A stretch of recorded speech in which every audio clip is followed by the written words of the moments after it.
Yes, good evening everyone. आज की इस वीडियो में मैं बात करने वाला हूँ उन बच्चों का जिनका एग्जामिनेशन किसी कारणवश रह गया और वो सितंबर में अपना अटेम्प्ट देने वाले हैं, या फिर वो बच्चे जिन्होंने अटेम्प्ट नहीं दिया है, फर्स्ट टाइम सितंबर में अपना अटेम्प्ट देने वाले हैं। आप लोगों को अब बिल्कुल सारा चीज छोड़ छाड़ के अपने काम में रेडी हो जानी चाहिए। क्यों? क्योंकि सितंबर अटेम्प्ट में अब दिन बचे नहीं है। अगर आप चाहते हैं किसी कारणवश आपका एग्जामिनेशन रह गया है ना, और वो गलती दोबारा रिपीट ना हो, सितंबर एग्जाम में आपका सीए क्लियर हो और बढ़िया नंबर से क्लियर हो, तो उसके लिए आपको सही समय पे अपनी प्रिपरेशन शुरू करनी पड़ेगी। ठीक, अब उतना समय है नहीं कि आप वेस्ट कर पाओ। ठीक है, जिन गलतियों के कारण आपसे एग्जामिनेशन नहीं निकला, उन गलती को दोबारा कभी रिपीट नहीं करना। फिर तो ये मूर्खता हो जाएगा। आपको ध्यान देना है जिस सब्जेक्ट में आपकी कमी कमजोरी है, आपको खुद पता होगा कौन से सब्जेक्ट में आपको डर लगता है, कौन से सब्जेक्ट में आपकी कंसेप्चुअल क्लैरिटी नहीं है। इन सारे चीजों को अब ध्यान देने की जरूरत आ गई है। ठीक, होता क्या है ना, बच्चे सेम गलती रिपीट कर रहे होते हैं जो कि आप लोगों को नहीं करनी। समझ रहे हो? सेम गलती को कभी रिपीट नहीं करना। अगर आपको पता है किसी सब्जेक्ट में रह गया है, उस सब्जेक्ट में प्रिपरेशन नहीं थी, इस बार भी अगर अच्छे से प्रिपरेशन नहीं करोगे तो बात बनेगी नहीं।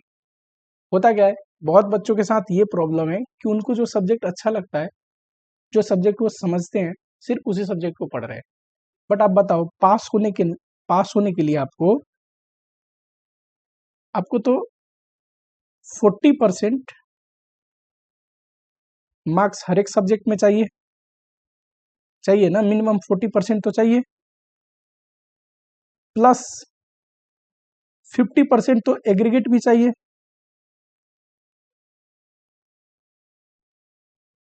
तो सारे सब्जेक्ट में आपको पास होना पड़ेगा।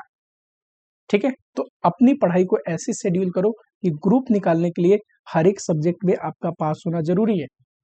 उसी में हाँ, ये हो सकता है कि वीक सब्जेक्ट है तो उसमें हमें कोशिश करना है 40 टू 60 के रेंज में ले आए। पास तो उसमें भी होना है। एग्जैक्ट 40 का लिख के आओगे तो 40 नहीं भी आ सकता है, मिस्टेक होने की प्रोबेबिलिटी है। 100% एक्यूरेसी में कौन बच्चा लिखता है? कोई भी नहीं। जो करके आएगा उसमें थोड़ी बहुत गड़बड़ी भी करके आएगा।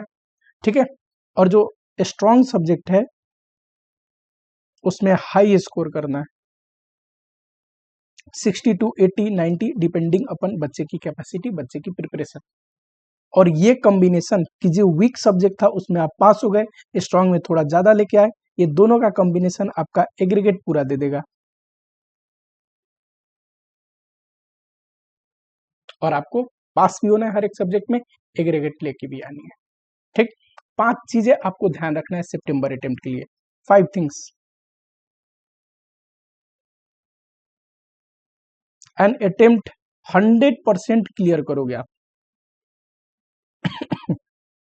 ये कुछ ऐसे काम करने की बात नहीं हो रही जो आज तक दुनिया में किसी ने नहीं किया है ना। दुनिया में अगल बगल में लोग पास हो रहे हैं, बहुत लोग पास हो रहे हैं, तो कोई बड़ी चीज तो है नहीं सीए पास होना। बस इस 5 चीज को ध्यान रखो अपने एग्जामिनेशन के लिए। ठीक, आज से याद रखो जब तक एग्जाम बीत ना जाए ये 5 चीज। नंबर 1, आपको कॉन्फिडेंस के लिए कि आपको चीजें आती है, कंसेप्ट क्लियर होना जरूरी है। ये प्राइमरी रिक्वायरमेंट है पास होने के लिए। बच्चे होता क्या है, कंसेप्ट पे ध्यान ही नहीं देते, कंसेप्ट क्लियर नहीं करते, कहीं पे कंफ्यूजन है, किसी चैप्टर में प्रॉब्लम है, उसको प्रैक्टिस करके प्रॉब्लम खत्म नहीं होगी, उसको समझ के खत्म होगी। पहले तो समझना आता है, बाद में प्रैक्टिस करना है। प्रैक्टिस करने के लिए कंसेप्ट आना भी तो चाहिए। तो फर्स्ट रिक्वायरमेंट क्या है? कंसेप्ट क्लियर होना। एमसीक्यू के लिए भी कंसेप्चुअल क्लियरिटी जरूरी है। ठीक है किसी कंसेप्ट में दिक्कत है, किसी सब्जेक्ट में दिक्कत है, किसी चैप्टर में दिक्कत है, कंसल्ट करो। मैं पढ़ाता हूं, अगर वो चीज मुझसे पूछ लो, है ना। इससे मुझे याद आया कि बहुत बच्चों ने क्वेश्चन कमेंट किया है ना। डोंट वरी, मैं कहीं पे था, स्टूडियो एक्सेसिबल नहीं था, इसलिए मैं आप लोगों के लिए उसका सॉल्यूशन प्रोवाइड नहीं कर पाया। अब मैं आ चुका हूं, आप लोगों को सॉल्यूशन वीडियो मिल जाएगा। सारी क्वेरी, सारी क्वेश्चंस मैं प्रोवाइड कर दूंगा सॉल्यूशन करा के। ठीक, समझा दूंगा, डोंट वरी। दूसरी चीज जो आपको ध्यान देना है वो है प्रैक्टिस। अब कुछ बच्चों में प्रॉब्लम क्या है, ये कंसेप्ट तो उनको क्लियर है, पर बार बार सिर्फ कंसेप्ट की बुक पढ़ते हैं, इससे भी बात नहीं बने। मार्क्स ना आने का ये भी रीजन हो सकता है कि आपको चीजें आती तो है पर आप पूरे मार्क्स का लिख ही नहीं पाते। 50 नंबर का 60 नंबर का बच्चा पेपर अटेम्प्ट करके आता है तो उसमें हमें मार्जिन ऑफ एरर भी तो घटाना है, तो मिस्टेक भी तो करके आएगा, तो पेपर उसको ज्यादा मार्क्स का अटेंड करना पड़ेगा। और प्रैक्टिस से क्या होगा, तो प्रैक्टिस से दो चीज होगा, एक ये क्वेश्चन अटेंड नहीं कर पाया, ये प्रॉब्लम कम हो जाएगी। स्पीड धीरे धीरे आती है, आप रोज डेली 2 आवर्स प्रैक्टिस करो, कम से कम 2 घंटे मत पढ़ो कोई बात नहीं, कंसेप्ट रिवाइज मत करो 2 घंटे कोई बात नहीं, पर 2 घंटे क्वेश्चन सोल्व करो पास्ट ईयर। अब इसमें भी दिक्कत ये है, पास्ट ईयर में तो मिक्स क्वेश्चन होते हैं सारे चैप्टर्स के, आपको वैसा नहीं करना। जो आप पढ़ रहे हो ना, जो चैप्टर पढ़ रहे हो, कम से कम उसी के पास्ट ईयर कर लो क्वेश्चन, ठीक है। पर 2 घंटे आपको प्रैक्टिस करना है सोल्व करके, प्रैक्टिस से आपकी स्पीड बढ़ेगी, स्पीड जरूरी है, और प्रैक्टिस से एक और चीज बढ़ेगी जिसको बोलते हैं एक्यूरेसी, एक्यूरेसी भी जरूरी है। बहुत बच्चों के साथ ऐसा होता है, बोलते हैं सर मैंने 85 का अटेंड किया और अंत में रिजल्ट में मार्क्स आ जाते हैं कम। ऐसा क्यों हुआ? 85 के अटेंड करने वाले को 40 थोड़ी ना आनी चाहिए। 85 जो अटेंड किया है, हो सकता है उसका 75 आना चाहिए, 78 आना चाहिए, 74 आनी चाहिए, 80 आनी चाहिए, थोड़ा बहुत मिस्टेक हो सकता है, लेकिन इतना गैप नहीं हो सकता। इतने गैप होने का मतलब आपने क्वेश्चन तो अटेंड किया, बट जो सॉल्यूशन प्रोवाइड किया उसमें बहुत सारी मिस्टेक है। तो आपको ध्यान रखना है, एक्यूरेसी आपको मेंटेन करने के लिए प्रैक्टिस चाहिए ही चाहिए। थर्ड जो आपको ध्यान रखना है, रिटेंशन। एक तो चीज है कि हम पढ़ रहे हैं, रिवाइज कर रहे हैं, प्रैक्टिस कर रहे हैं, दूसरा चीज है कितने बार करने के बाद दिमाग में याद हो रहा है, ठीक। रिटेंशन पावर को इंक्रीज किया जा सकता है। सबसे पहला काम करो, रील स्क्रॉल मत करना। होता क्या है, आप 2 घंटे की पढ़ाई कर लो और आधे घंटे रील स्क्रॉल कर लो, आपके दिमाग को खाली कर देगा वो रील। कई बार अगर आप थक जाओ, नॉर्मल चीजें कर सकते हो, थोड़ी म्यूजिक सुन सकते हो, घूम सकते हो, कोई गेम खेल सकते हो, मोबाइल चलाने पे बिलीव मी, आप विश्वास करो ना करो, आपकी रिटेंशन पावर कम होती है ओवर द पीरियड, ठीक। आपको फिजिकल एक्टिविटी करनी है, फिजिकल एक्टिविटी करने से क्या होता है, हार्मोन्स भी सही रहते हैं, ब्रेन का स्ट्रेस लेवल सही होता है, ब्रेन ऑप्टिमम कैपेसिटी पे काम करती है और हमारी रिटेंशन पावर बढ़ता है, ठीक है। दूसरा, रिटेंशन के लिए आप क्या कर सकते हैं, कुमुलेटिव रिवीजन। ये क्या होता है, देखो कल जो आपने पढ़ा, आज तो दूसरी चीज पढ़ोगे, लेकिन 10 मिनट 15 मिनट लगा के एक बार स्कैन कर लो करके पढ़ा हुआ। कल जो 10 घंटे पढ़ा है ना आपने, उसको सिर्फ 40 मिनट लगेगा पेज पलटने में, पर वो पूरा 10 घंटे का कंटेंट दोबारा रिवाइज हो जाएगा। तीसरी बार तो शायद 30 मिनट्स ही लगेंगे, वो पूरे 10 घंटे का कंटेंट दोबारा रिवाइज हो जाएगा, ठीक। तो जिन बच्चों का रिटेंशन का प्रॉब्लम है, फिजिकल एक्टिविटी पे ध्यान दे दो, जो समय बच रहा है, खेलो, कुछ भी करो, लूडो खेल लो, घर में इंडोर एक्टिविटी पे ध्यान दे दो, पर मोबाइल बहुत देर मत चलाओ, ठीक। फोर्थ चीज जो आपको ध्यान रखना है, कंसेप्ट क्लियर करना है, जो भी दिक्कत रह गई थी जिस सब्जेक्ट में, प्रैक्टिस करना है। थर्ड है रिटेंशन पे ध्यान देना है, अपनी मेमोरी रिकॉल को बढ़ाना है। चौथा चीज, बी मोटिवेटेड। आपको मोटिवेटेड रहना चाहिए।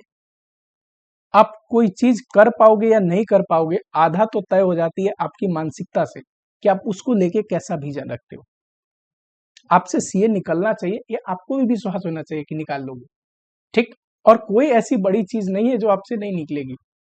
लोग तो देखोगे आप, तो ऐसी चीजें जो दुनिया में किसी ने नहीं किया है, वो करने वाले भी जो लोग हैं ना, वो क्या बोलते हैं कि मैं कर दूंगा एक दिन, जबकि उन्हें कोई रोड मैप अवेलेबल नहीं है ना। कितना करना पड़ेगा, कितने साल लगेगा, कुछ नहीं पता, पर विश्वास रखते हैं। तो ऐसे ही आपका तो बिल्कुल फिक्स्ड रोड मैप है। कैसे? लाखों ऐसे एग्जाम्पल है जो लोग सीए बन रहे हैं। तो ऐसा तो कुछ है ही नहीं जो इससे पहले किसी ने नहीं किया। लोगों ने किया है, आप भी कर सकते हैं, बिल्कुल कर सकते हैं। दूसरी चीज, सिलेबस जो है वो फिक्स्ड है। जो सिलेबस है वो फिक्स है। हर एक सब्जेक्ट में कितने चैप्टर है, कौन सी बुक पढ़नी, ये तो फिक्स है। चाहे आप किसी भी सब्जेक्ट या किसी भी टीचर से पढ़िए, कोई दिक्कत नहीं, पर सिलेबस तो फिक्स है ना, उसमें पढ़ना क्या चीज है। तो आपको पहले ही पता है कि ये रही फिक्स बुक, ये रही फिक्स चैप्टर जिससे पढ़ना है, पर आपकी कैपेसिटी फिक्स नहीं है।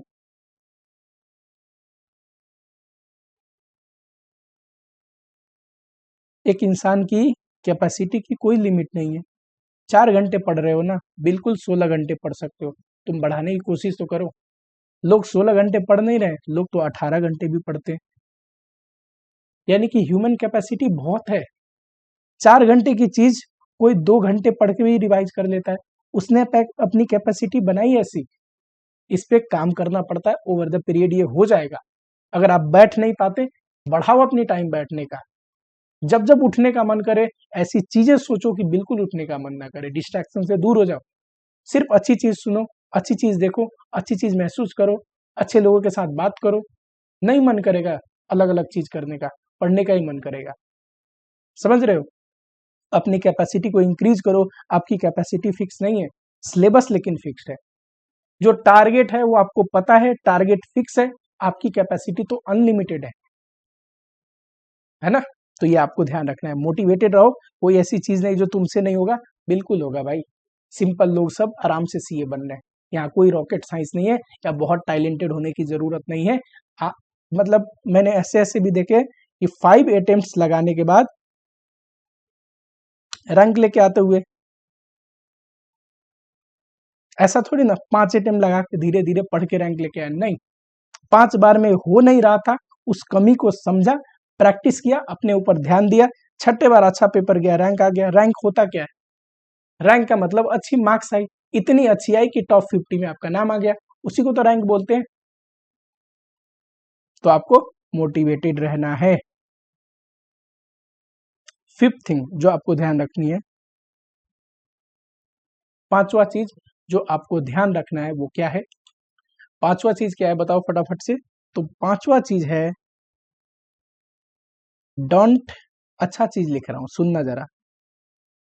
Don't, do not,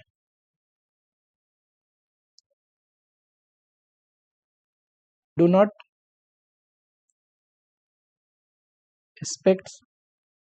expect more from exam.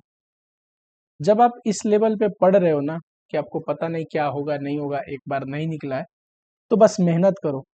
Result को लेके, एग्जाम को लेके ज्यादा एक्सपेक्टेशन मत रखना। अच्छा ही मार्क्स आएगा। हमेशा जो बच्चा लिखता है ना उतना मार्क्स आते हैं। मार्जिन ऑफ एरर हो जाता है, कई बार बच्चे से मिस्टेक, कई बार एग्जामिनर से मिस्टेक, लाखों में एक किसी के साथ होता है। विश्वास रखनी पड़ेगी। लाखों लोग आईसीआई में बन रहे हैं। देखो पढ़ने वाला जो बच्चा है, जिस बच्चे की रैंक 1 आती है या रैंक आती है, वो बच्चा ऐसा थोड़ी ना कि बिना पढ़े आ गया, वो ऑलरेडी पढ़ रहा था। उसके अगल बगल दोस्त से पूछोगे तो वो बोलेंगे कि ये पढ़ता था, हमें पता था शायद रैंक लेके आएगा, आ गया। तो उसका भी तो पेपर एग्जाम चेक कर रहा है, एग्जाम इंसान ही चेक कर रहा है। इस बात को आपको ध्यान देना है कि जो करोगे बिल्कुल मिलेगा। अपने आप से एक्सपेक्टेशन थोड़ा कम रखो। ज्यादा एक्सपेक्ट करने पे ना इंसान कम परफॉर्म करता है, एंजाइटी हो जाता है, स्ट्रेस हो जाता है। बहुत मत सोचो। ये जो सीए है ना, इसको जो डिग्री है, ये है तो अच्छी चीज, इंपॉर्टेंट चीज है ना, लेकिन इसको इतना भी लेवल का आपको इंपॉर्टेंस देने की जरूरत नहीं। हमारी लाइफ बहुत बड़ी है। हमने बचपन जब बर्थ लिया तब से स्टार्ट किया, और एक दिन हम मर जाएंगे। इसमें लाखों अच्छी चीज होंगी और लाखों बुरी चीज भी होंगी, लाखों अनुभव भी होगा। उन्हीं में से एक छोटा सा अनुभव है सीए का, जो ये एक्सपीरियंस है। उन्हीं में से एक छोटा सा अच्छी इवेंट है सीए पास होना। ये लाखों इवेंट में से कोई एक इवेंट है। इसको जिंदगी से कंपेयर मत करो। लाइफ बहुत प्रीसियस है, इतना स्ट्रेस लेने की जरूरत नहीं। जो इंसान सीए नहीं पढ़ रहा, वो कुछ कर नहीं रहा, एक से एक फील्ड में, हर एक फील्ड में कर रहे हैं, है ना। कोई बच्चा ऐसा भी होता है जो बिल्कुल डिप्रेस हो जाता है कि मुझसे नहीं हुआ तो क्या होगा, एक तो तुमसे होगा, ऐसा सोचो ही मत नहीं होगा, ठीक, बस तुम्हें समझ में नहीं आ रहा होगा कैसे, नहीं तो होगा, ये तो इसकी तो गारंटी है। दूसरी, नहीं भी हुआ, जाओ छोड़ो, कोई बात नहीं। ऐसा भी है, मेरा भी एक फ्रेंड था, ठीक है, उसका भी नहीं हुआ, उसने एलएलबी किया, बढ़िया से प्रैक्टिस कर रहा है, अच्छी जगह पे प्रैक्टिस कर रहा है, क्या कर सकते हैं। अब वो डिप्रेस हो जाता है कि मेरी लाइफ खराब हो गई, ये हो गई, ऐसा नहीं सोचना चाहिए। लाइफ बहुत बड़ी है, लाइफ बहुत प्रीसियस है। ये जिंदगी किस चीज से बनी है? लाखों अनुभव से, लाखों लोगों की मेहनत से, लाखों लोगों की सपोर्ट से, लाखों इवेंट से, अच्छी बुरी अनुभव से, इतनी चीज को मिला के एक लाइफ बनता है। उस लाइफ को ऐसे वेस्ट करने की जरूरत नहीं, टेंशन लेने की जरूरत नहीं, सीए नहीं होगा कुछ और होगा। एक बार बिना स्ट्रेस लिए बढ़िया से पढ़ के एग्जाम दो, बिना एक्सपेक्टेशन की कि मैं अच्छे से पढ़ूंगा, अच्छे से प्रैक्टिस करूंगा, तगड़े हुए में एग्जाम दूंगा, ज्यादा नहीं सोचता हूं, देखता हूं क्या होता है। 10% से लेके 20% ऐसे भी बच्चे होंगे ना जो ब्रेक इवन पे खड़े हैं, यानी कि वो पास भी हो सकते हैं और मे भी नहीं भी आ सकता है। और उनकी एग्जाम पता है किस चीज से डिसाइड होती है? How they feel and appear in exam. इस दौरान वो कैसा फील करेंगे, उनकी मेंटल स्टेटस कैसा होगा, अपने आप को मोटिवेटेड रख पाएंगे कि नहीं। कुछ दिन अगर आप डिप्रेस हो गए, परेशान हो गए, तो पेपर खराब भी हो सकता है। कुछ दिन अगर आप मोटिवेटेड होकर अपनी साइकोलॉजी को समझाओ कि बिल्कुल होगा यार, क्या ऐसा है कि नहीं होगा, है ना, तो कैसा आप फील कर रहे हो और कैसे अपीयर कर रहे हो, अपीयर का बहुत महत्व है। क्योंकि आप ब्रेक इवन पे हो ना, आप कॉन्फिडेंस पे रहोगे, अच्छे से रहोगे। ना आया हुआ भी क्वेश्चन कई बार अच्छा चीज क्लिक कर जाता है कि ऐसा शायद ये ब्रेक होगा। पर वही आप अगर बहुत परेशान हो गए, बहुत पैनिक हो गए, सिंपल क्वेश्चन भी कई बार ट्रिक समझ में नहीं आ रहा था, आपको लगेगा कहाँ से पूछ दिया, कहीं से नहीं पूछा, सिंपल चीज ही है। वही चीज जब आपको टीचर एक्सप्लेन करेगा तो आपको याद आएगा, ओ माय गॉड, ये तो पढ़ा हुआ चीज था, मुझे क्लिक क्यों नहीं किया। क्लिक इसलिए नहीं किया क्योंकि आपने बहुत स्ट्रेस दे दिया अपने ब्रेन पे। ये जो हमारा ब्रेन है ना, इसको सब पता है, हम जो पढ़ते हैं ना सब चीज इसमें होता है। बस फर्क क्या है, कुछ चीज हमें भूल जाते हैं विदाउट रिवीजन, है ना। तो अगर आप पढ़ रहे हो तो बिल्कुल आपके ब्रेन के अंदर ही है, बस उसको मेमोरी रिकॉल करते रहना है, समझे। एक्सपेक्टेशन इस पर बहुत स्ट्रेस मत लो, बहुत ज्यादा मत सोचो, बहुत एक्सपेक्टेशन मत डालो, बस बढ़िया से पढ़ाई करो।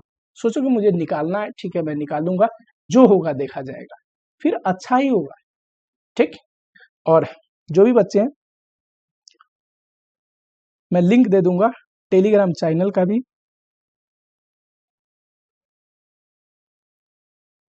पर्सनल टेलीग्राम जिस पे आप मैसेज कर सकते हैं। चैनल पे मैं नोट्स वगैरह डालते रहता हूँ, और टेलीग्राम नंबर है मेरा 8882198118। इस पे आप कोई भी क्वेरी हो, कुछ भी बात करना हो, मुझे मैसेज कर सकते हैं। एज सुन एज मैं मैसेज देखूंगा, मैं आपको रिवर्ट बैक जरूर करता हूँ जैसे फ्री हो जाता हूँ। मैं ये तो कमिट नहीं कर सकता कि देखते ही करूंगा, हाँ जब भी मैं फ्री होता हूँ बिल्कुल जितने बच्चे का मैसेज आया होता है मैं रिवर्ट बैक करता हूँ। दूसरा चीज, जो सितंबर वाले बच्चे हैं वो किसी वीडियो पे अगर कमेंट करते हैं, कोई क्वेश्चन कमेंट करते हैं, मैं बिल्कुल नेक्स्ट टाइम उनकी वीडियो पे क्वेरी लूंगा। वो बहुत बच्चों ने कर भी रखा है, एंड हाल ही में कुछ बिजी शेड्यूल होने की वजह से मैं नहीं ले पाया, पर अब वीडियो आएगी और जिसमें आप लोगों की क्वेरी मैं सोल्व कर दूंगा, ठीक। तीसरी बात, जैन वाला बच्चा बहुत सारा मुझे फाइनेंशियल मैनेजमेंट की रेगुलर क्लासेस के लिए कमेंट किए थे। देखो अभी इतना बिजी शेड्यूल है और कॉस्टिंग क्लास चल रही है रेगुलर, तो फाइनेंशियल मैनेजमेंट की क्लास अभी तो मैं नहीं स्टार्ट कर रहा, सोचा मैंने था अगस्त के स्टार्टिंग में, लेकिन आई विल ट्राई कि अपने शेड्यूल को चेंज करके थोड़ा बहुत टाइम निकाल के जुलाई एंड से पहले पहले आपको जुलाई में ही मैं अनाउंस कर दूं, जुलाई में ही लेके आऊं फाइनेंशियल मैनेजमेंट, ठीक। बिल्कुल रीजनेबल होगा, अफोर्डेबल होगा, इतना कि एक कोई भी मिडिल क्लास का बच्चा आराम से वो कोर्स देख पाए, ठीक है। अब बची हुई तो मैं आप लोगों से बात करते ही रहता हूँ, ठीक। मैंने कोई भी चीज ऐसा रखा नहीं है कि आप लोग अफोर्ड ना कर पाओ, ठीक है। कॉस्टिंग का फी जब मैंने रखा था हर एक कैलकुलेशन के बाद जितना मिनिमम कॉस्ट हो सकता था, देखो जो बाहर में कॉस्ट लगते हैं, जो चीज़ें मुझे आउटसोर्स करनी पड़ती है, वो तो कॉस्ट बियर करना ही पड़ेगा, पर मैं अपनी सर्विस का कॉस्ट कम कर दूं, मिनिमम कर दूं, ना लूं, तो क्या कॉस्ट हो सकता है, वो मिनिमम कॉस्ट मैंने रखा था। And same I will do for financial management, मैं मिनिमम से मिनिमम प्राइस लेके आऊंगा। ठीक, मिलता हूं आप लोगों से नेक्स्ट वीडियो में। टिल पढ़ते रहो, इंजॉय करते रहो, मोटिवेटेड रहो। बहुत प्रीसियस इंसान हो यार आप लोग, परेशान ना हो। ठीक है, मिलता हूं आप लोगों से नेक्स्ट लेक्चर में।